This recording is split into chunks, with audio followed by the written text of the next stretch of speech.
तो देखिए, नीतीश कुमार ने आज खुद ही एक भेद खोला है कि बीजेपी से उन्होंने नाता तोड़ा क्यों। वो नाता अपमान पर कम, मंत्री पद की मांग पर ज्यादा टूटा। नीतीश चाहते थे कि बीजेपी केंद्र में उन्हें 4 मंत्री पद दे, लेकिन बीजेपी ने दिया 1, और वो भी नीतीश की मर्जी के खिलाफ, जैसा नीतीश का दावा है। इस बात पर नीतीश एनडीए से बाहर आए और अब दिल्ली की सत्ता से एनडीए को उखाड़ फेंकने का दंभ भर रहे हैं। लेकिन पीएम पद के लिए विपक्ष में ही तमाम हसरतें एक दूसरे से टकरा रही हैं, तो नीतीश कुमार इसमें कहां हैं? नीतीश कुमार की ताकत यह है कि उनकी छवि साफ सुथरी है, उन पर कभी भी भ्रष्टाचार का आरोप नहीं लगा। लेकिन कमजोरी यह है कि उनकी साख बहुत कमजोर है। सबने देखा कि वो कभी भी एक खेमे से दूसरे खेमे में रातों रात चले जाते हैं। नीतीश की ताकत ममता बनर्जी पर उठ रहे सवाल भी हैं। ममता ने बंगाल में जीत की हैट्रिक लगाई तो पीएम पद की दावेदार हो गई, लेकिन उनके मंत्रियों पर लगे भ्रष्टाचार के गंभीर आरोप से उनकी दावेदारी कमजोर पड़ी है। ममता की कमजोरी नीतीश की ताकत हो सकती है, लेकिन नीतीश की एक कमजोरी यह भी है कि वो बिहार में भी नंबर 1 पार्टी नहीं। नीतीश के लिए अच्छी बात यह है कि विपक्ष की सबसे बड़ी पार्टी कांग्रेस के नेता सोनिया और राहुल से उनके अच्छे रिश्ते हैं, लेकिन कांग्रेस के नेता ही उनके पलटी मार स्वभाव पर सवाल उठा रहे हैं। इन दिक्कतों के बीच अहम सवाल यह है कि एक तो विपक्ष के लिए सीटें कहां से आएंगी, और दूसरा यह कि बीजेपी आज 1996 वाली नहीं है, जब वाजपेयी सरकार संयुक्त मोर्चा के सामने गिर गई थी। आप देखिए हमारी ये एक्सक्लूसिव रिपोर्ट।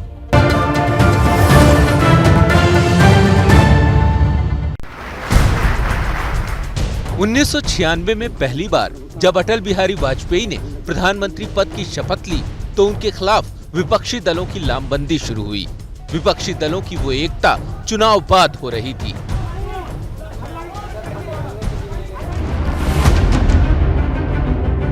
अब 2022 में आ जाइए, चुनाव में 2 साल की दूरी है, लेकिन प्रधानमंत्री नरेंद्र मोदी को रोकने के लिए विपक्षी दल एकता की दुहाई दे रहे हैं, मगर शर्तें भी लागू हैं, और शर्त यह है कि प्रधानमंत्री बनने की शर्त सारी पार्टियां लगा रही हैं।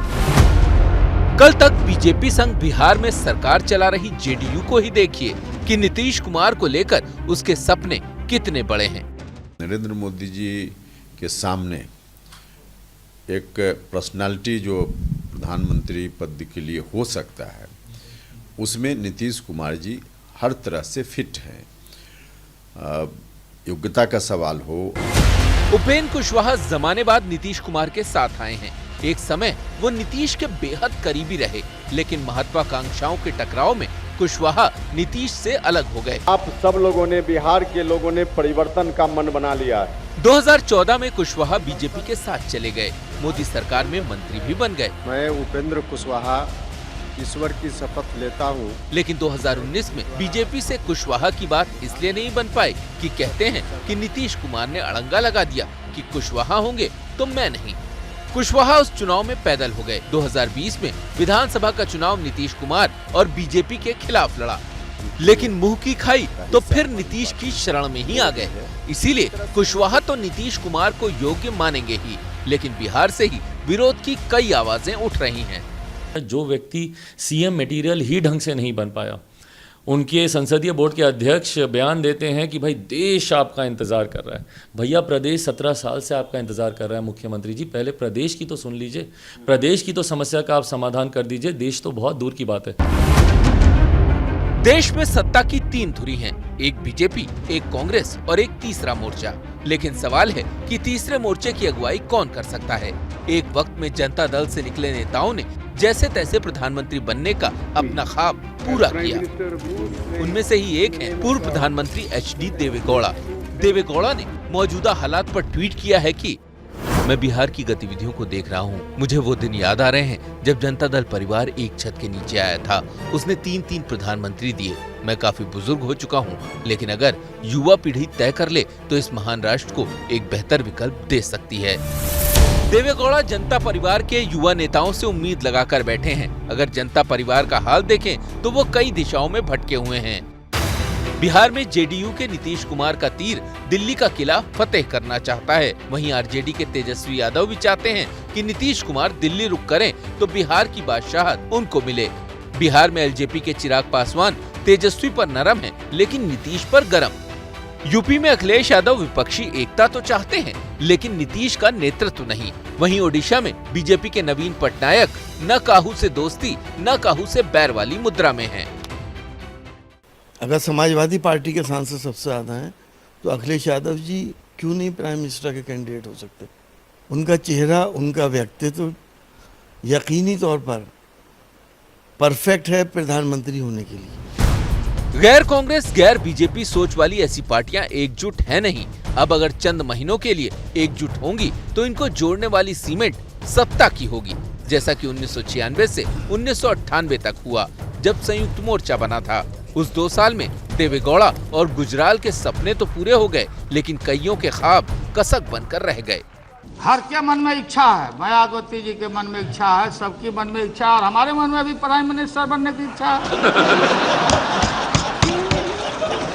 और क्यों नहीं रहना चाहिए, लेकिन हमको कोई हड़बड़ी नहीं। तो क्या 2024 की दौड़ और विपक्ष में पीएम पद हासिल करने की मची होड़ सिर्फ सत्ता भर का खेल है, या वाकई ये लोग कोई बेहतर विकल्प देना चाहते हैं? वो दिन रात एक ही काम, मोदी हटाओ, मोदी हटाओ। वे इकट्ठे हो रहे हैं मोदी को हटाने के लिए। बिहार की राजनीति में हलचल लाने वाले नीतीश कुमार अचानक दिल्ली के दावेदार तो हो गए, लेकिन बीजेपी चुटकी पे चुटकी ले रही है। 7 जन्म में क्या 49 जन्म भी लेंगे तो प्रधानमंत्री बनने वाले नहीं है। प्रधानमंत्री का पद आरक्षित है। तात्कालिक महत्वाकांक्षा के लिए वो भारत के प्रधानमंत्री के रूप में सपना देखने लगे, और उसके बाद जो परिस्थितियां बनी वो आपके सामने में है, क्योंकि भारतीय जनता पार्टी में प्रधानमंत्री के पद की कोई वैकेंसी नहीं है। वैसे सपने जब तक पूरे ना हो वो हसीन ही रहते हैं, किसी मुंगेरी लाल के ही क्यों ना हो। क्या मजबूरी है मेरी, बताइए।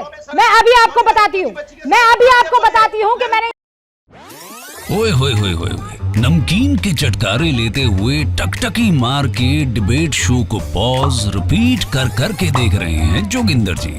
इनकी तरह आप भी देखें अपने फेवरेट डिबेट्स को रिपीट कर, और डाउनलोड कीजिए एबीपी लाइव ऐप अपने स्मार्ट टीवी पर।